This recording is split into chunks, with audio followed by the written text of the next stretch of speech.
to the third episode of DormHoops. As you can see, your boy got a new mic. Sounds perfect, sounds crisp. Yes, I know. Might even get a little ASMR. Hey, but yeah, we back with another episode, man. I'm rocking the land shirt today. The boys play tonight. They're going to be rocking these, I'm pretty sure. Either this game or the next game. But, yeah, them boys got the Pacers tonight. I got some hooping shoes back there today. I wore these ones in high school. Them was I think the Luka Tools. Yeah, them joints is nice. And then I just picked up these Stephs right here, and they got a new crazy green colorway out now. So I wish I would have got them ones, but I know it's some football on today, and a little bit later on tonight, got the Eagles and the Packers playing right now. Broncos got killed a little earlier. And the Commanders played the Bucks tonight. Yep, that should be a shootout of a game, pretty entertaining game to watch. But I'm bringing the hoops just in case y'all ain't watching none today, because NBA games is kind of slow today. So, like the Thunder play the Wizards and games like that. So I only covered the Knicks and the Bucks, which we'll get into here in a minute. But first game I watched today, I was on the college ball route today, so it was on a little earlier and I was up. So yeah, first game I watched today, Michigan versus Washington. Michigan's number 24 in the country, and they're 5-0 in the Big Ten, and they 13-3 on the season. And they took on Washington today. It was 1-5 in Big Ten play, but 10-7 record, so not bad. They got Washington has a great Osabor, I think his name is Great Osabor, however you say it. He's a forward, big man, senior, averaging 13 and 8. Really solid. Like Michigan came out the game, and they doubled him, even sent some triple teams here and there, and they were super aggressive versus him though. At the start of the game, he was real slow. Michigan's big man, Vlad Golden, and Will Teshutter. I don't really know how to say his last name, but he was good off the bench in the paint versus Osabor. They grabbed offensive boards too. They started the game with a lot of offensive rebounds, kept them up early versus Washington squad. They were unselfish, moving the ball, ran a lot of pick and rolls, and got some good looks. Got straight to the rim.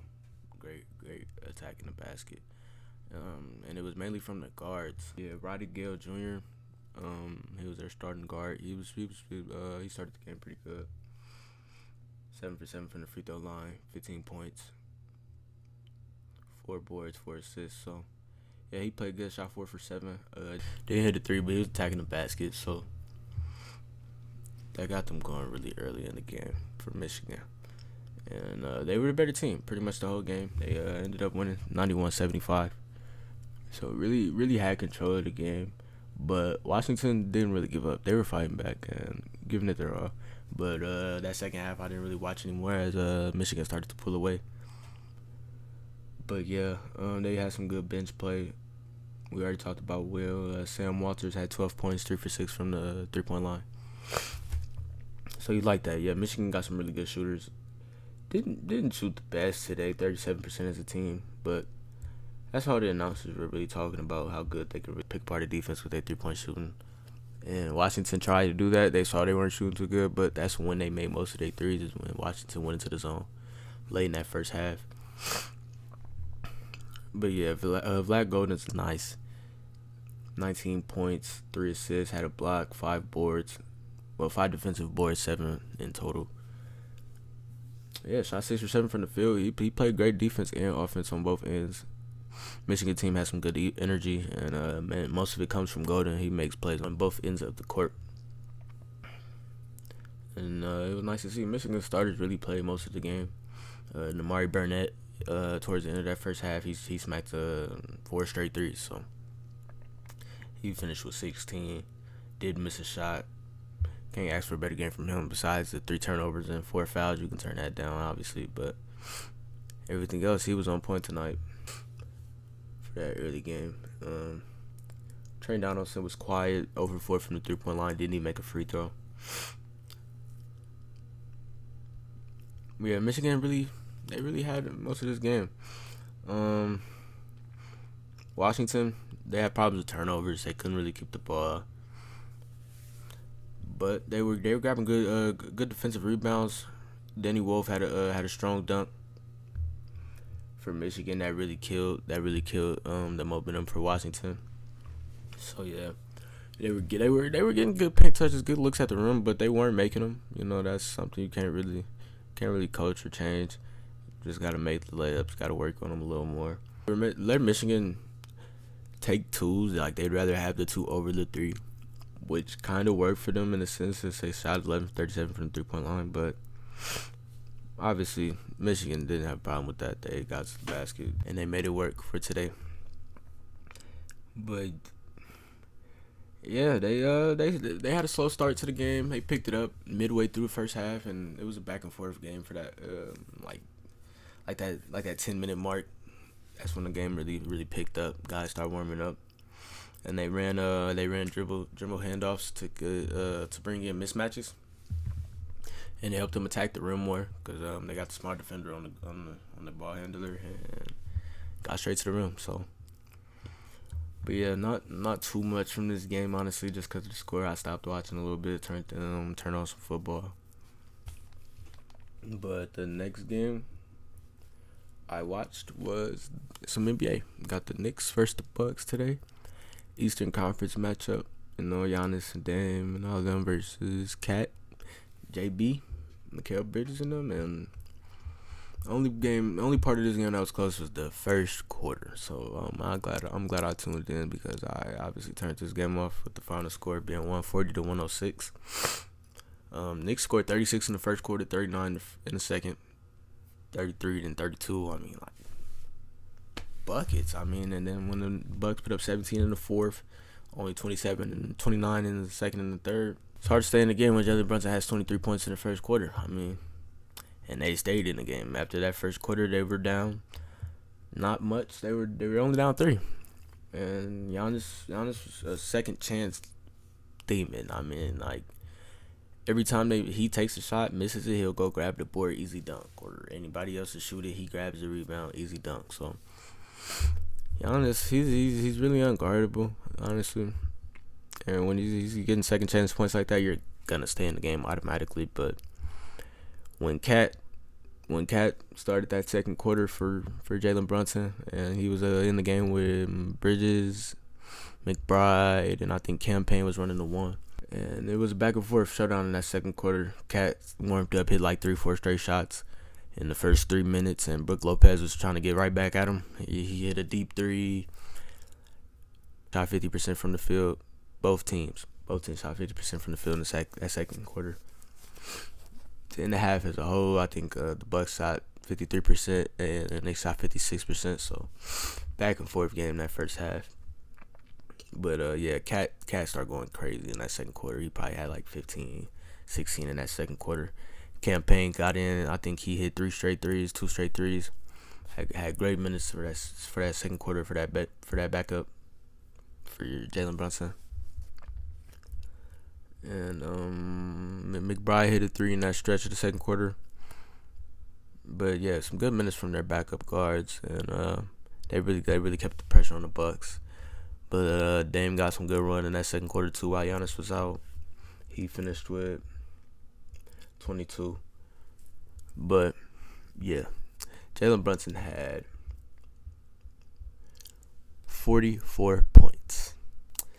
Yeah, 6 assists, 1 steal, 5 for 10 from 3, 7 for 8 from the free throw line.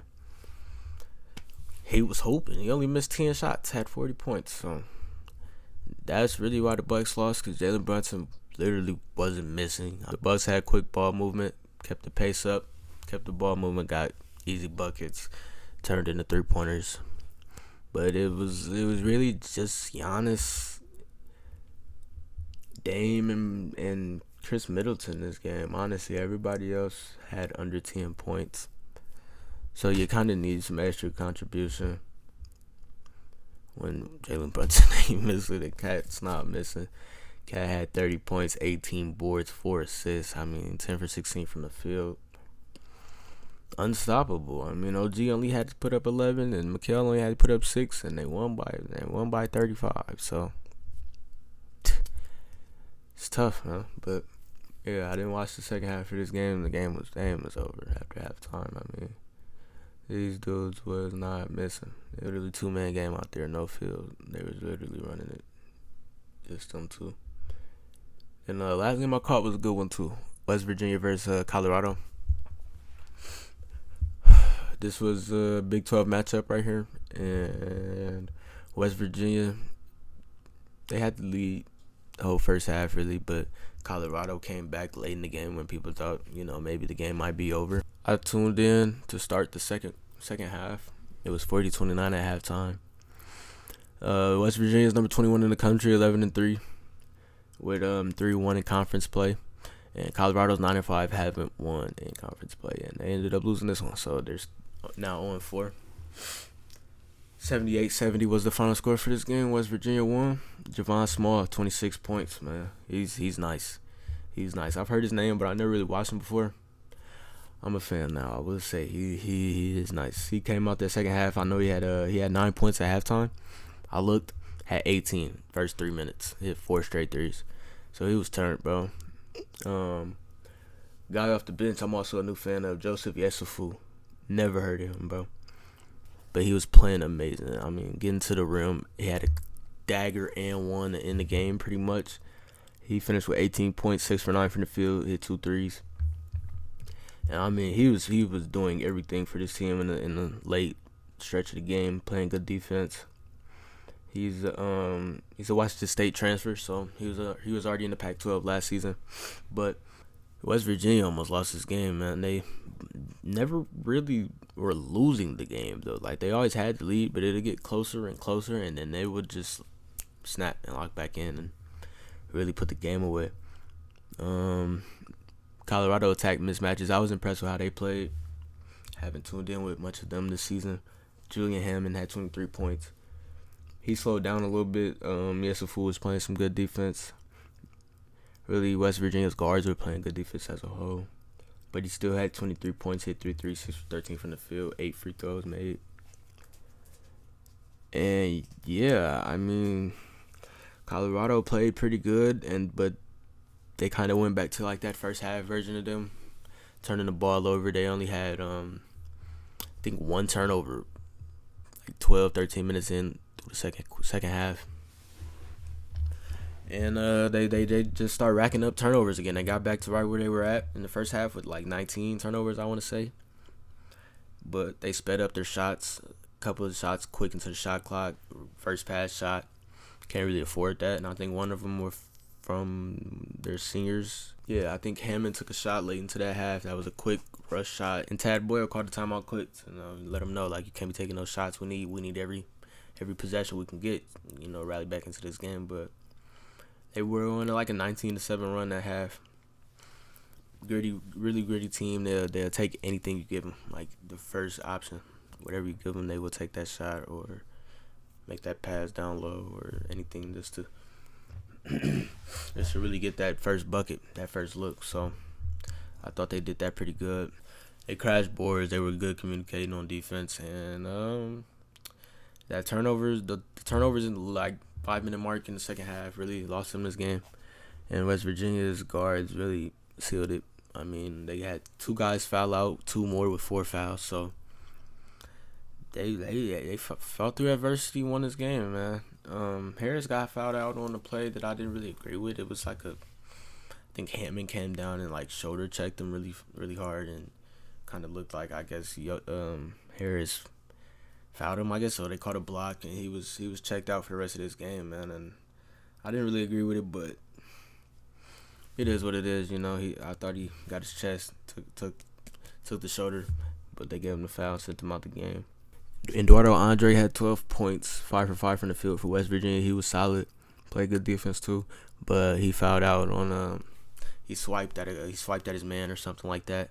And when you got the lead, bro, honestly, just, hands up. You don't really need to swipe or do anything excessive, but that's what he did, and he ended up fouling out as well. But yeah, it was really Yesufu and Javon Small who really contributed all the points for this offense. And they just keyed in on defense and created turnovers and got stopped. So, yeah, but definitely elite effort. Trevor Trevor Baskin off the bench for Colorado, 9 points, 4 for 8 from the field, hit a three-pointer, and 6 rebounds. So I mean that's good bench play. Honestly, he has some great effort. I think he got an offensive rebound, slung it out. Guy missed again. He got another offensive rebound and slammed it in. So that's great effort. You can't really ask from pretty much anything else from your bench besides effort. To keep your guys in this game and get that momentum back. They did go on a little run. Colorado, they put in a press. Coach Boyle saw all the momentum that they were getting throughout that second half, and they pressed up tight coverages. It was like a that's really what it was. That's a full court press with tight coverage on the in the corners, and it was more of like an annoying press. After like the first turnover or two they got, West Virginia locked in and started getting in their press breaks. Came out like a football formation type for one of the press breaks. So, it was just more, how presses work. So, but yeah, this was a good half of basketball that I tuned into. The first half I didn't tune into, and Colorado played way better in the second half. So, yeah, pretty interesting game right there. Didn't really know if Colorado was gonna, get over that hump and end up winning this game, but they did not. They ended up coming short in their 0-4 in conference play. So something got to change over there. But yeah, Javon Small, he's the best scorer in the Big 12, averaging I want to say he's averaging 19.4 and about 5 assists. So yeah, he's the leading scorer in the Big 12, and Eduardo Andre played good minutes. So it's just a good team. Good loss in my opinion for Colorado, but obviously you want to get that win. Yeah, missed a couple of free throws, but overall I thought they played solid, but kind of gave it up. But overall I thought Colorado played solid, played good, but second half they kind of ran out of gas like that 5-minute mark. West Virginia closed it out, so can't ask for much from them, but just a little more effort. Fight the whole 20 minutes, get it over with, play good defense, win the game. So, but yeah, that was the 3 games I caught today, 3 conference battles today. All were pretty close besides, the Bucks game, but when Jalen Brunson play like that, bro, it's not much you can do. So, yeah, that'll wrap up this episode. Hopefully y'all enjoy it, and appreciate you for listening.